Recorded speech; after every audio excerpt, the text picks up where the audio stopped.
Pernah nggak sih ngerasa buntu? Kayak ada tembok gede banget di depan yang nggak kelihatan, tapi sukses bikin kita berhenti melangkah. Kita semua pernah kok ngerasain itu. Tapi, gimana kalau saya bilang, tembok itu nggak perlu dihancurin. Kita cuma perlu belajar cara membacanya. Yuk, kita cari tahu bareng-bareng. Maaf, Anda telah diblokir. Pesan yang dingin, final, dan jujur aja, nyebelin. Di dunia maya, ini artinya akses kita ditolak. Tapi pernah nggak sih kamu ngerasa pesan yang sama muncul di dalam hidupmu?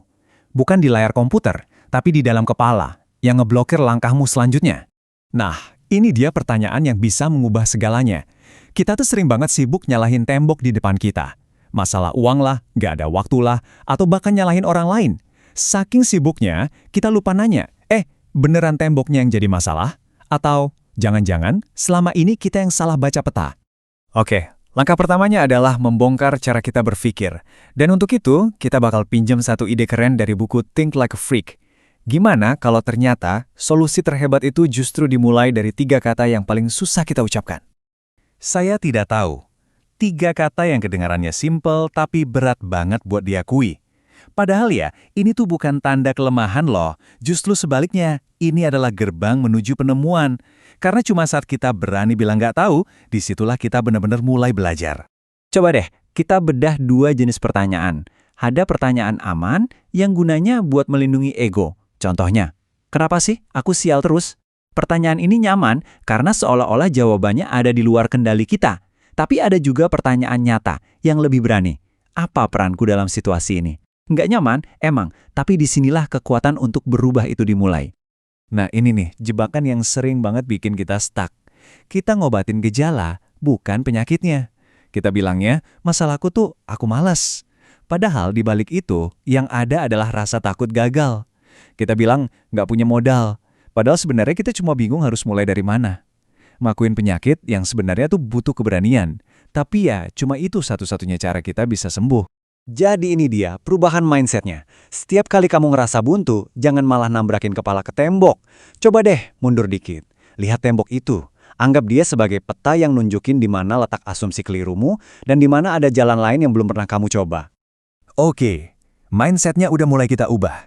Sekarang, saatnya kita bangun mesinnya, yaitu kekuatan dari dalam diri. Mari kita lihat gimana caranya dengan panduan dari The Principles of Power. Lupakan dulu soal mengontrol dunia luar. Kekuatan sejati, kekuatan yang beneran awet, itu mulainya dari dalam. Ini soal gimana kita bisa menguasai pikiran dan emosi kita sendiri.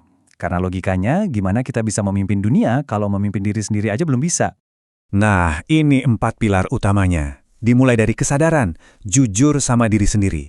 Lanjut ke keheningan. Matiin dulu suara-suara berisik di luar dan di dalam kepala, biar kita bisa dengar suara hati. Dari situ, baru kita bisa fokus mengarahkan semua energi ke satu titik penting. Dan terakhir yang paling penting, disiplin yang bikin semua ide keren ini jadi kenyataan. Coba renungkan kalimat ini. Energi selalu mengikuti fokus. Sekarang, coba deh periksa diri sendiri. Hari ini, fokus kamu lebih banyak lari kemana? Ke masalah dan keluhan? Atau ke solusi dan peluang? Karena kemanapun perhatian kamu pergi, kesitulah seluruh energi hidupmu bakal mengalir. Jadi, kendalikan fokusmu, dan kamu akan mengendalikan hidupmu. Oke, pola pikir udah benar, kekuatan internal lagi proses dibangun, terus apa lagi? Tentu kita butuh strategi. Kita butuh peta jalan yang praktis, dan kita bakal nemuin itu di dalam Strategies for Success in Life. Anggap aja buku ini sebagai blueprint kita. Lupakan motivasi yang cuma omong doang. Ini adalah soal gimana caranya mengubah impian besar kamu jadi serangkaian langkah kecil yang bisa kamu ambil, ya, mulai hari ini juga. Daripada bilang, aku pengen lebih sukses. Tujuan yang smart itu bunyinya, aku akan meningkatkan penjualan bisnisku sebesar 20% dalam 12 bulan ke depan. Kerasakan badannya? Yang satu cuma angan-angan, yang satu lagi udah jadi rencana konkret di atas kertas. Coba deh lihat strategi-strategi kunci ini. Sadar nggak polanya?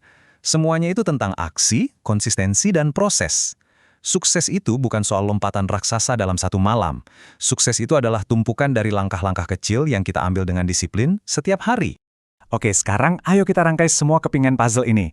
Kita udah bongkar cara kita melihat masalah, kita udah bangun kekuatan dari dalam, dan kita juga udah rancang strategi. Terus, gimana sih wujudnya kalau kita benar-benar menjalani hidup tanpa hambatan ini sehari-hari? Nah, ini mungkin kebenaran utamanya. Tujuan kita itu bukan untuk hidup tanpa masalah sama sekali. Itu mustahil. Tujuannya adalah untuk mengubah hubungan kita dengan masalah. Kita nggak lagi mencari kehidupan tanpa tembok, tapi kita jadi seorang ahli pembaca peta di mana setiap tembok adalah petunjuk baru. Jadi, inilah 3 pilar perjalananmu. Pertama, pikirkan ulang hambatan. Kamu belajar melihat tembok bukan sebagai penghalang, tapi sebagai peta. Kedua, tempa kunci Anda. Kamu membangun kekuatan dari dalam untuk membuka pintu apapun. Dan yang ketiga, gambar peta Anda. Kamu mengubah visimu menjadi rencana aksi yang benar-benar nyata. Jadi, lain kali kamu merasa buntu, entah itu besok atau minggu depan, hadapi momen itu sebagai sebuah pilihan. Apa yang kamu lihat, sebuah rintangan yang bikin frustrasi, atau sebuah kesempatan untuk membaca peta yang baru?